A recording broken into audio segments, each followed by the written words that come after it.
我们一直搞错了一件事情，那就是做对了一件事要奖励，这没问题，但失败了做错了那更要奖励，这才是关键的。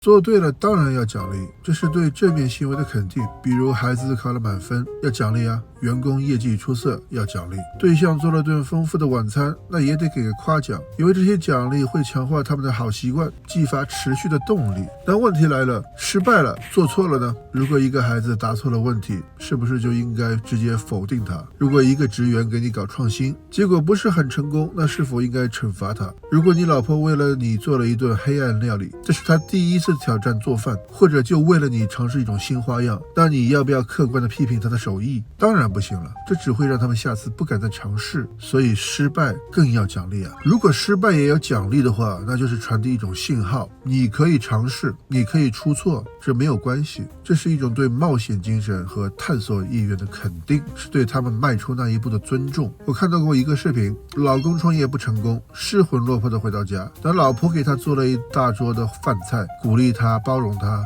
这个男人会是什么心情呢？肯定会更爱他老婆呀，更快的走出失败的阴影，还能更快的进入下一场战斗。然后我也看过相反的例子，但你没有为他做饭，你也没有言语鼓励他，回到家你对他言语奚落，全家吃完了晚饭也没有给他留下饭菜，他回到家是什么感觉？还能有什么感觉呢？宛如一头丧家之犬。你看，一个人敢于面对未知，敢于打破常规，这本身就是一种巨大的勇气。很多人一生都在安全区里徘徊，做着别人认可的事，说着别人爱听的话，最终碌碌无为，只因为他们害怕失败，害怕犯错。因为失败和犯错意味着惩罚，所以失败了更要奖励啊！因为他尝试突破，面对未知，或者他有努力过，就是没有赢而已。奖励一下他的勇敢表现，下一次他才能鼓起勇气奋起直追。就像是风吹雨打，日晒雨淋下快被压断的树苗，这个时候你该做的是上前扶一把，这样他才能逐渐成长为更强大更有韧性的人。总结，所以不要只是夸那个考了100分的孩子，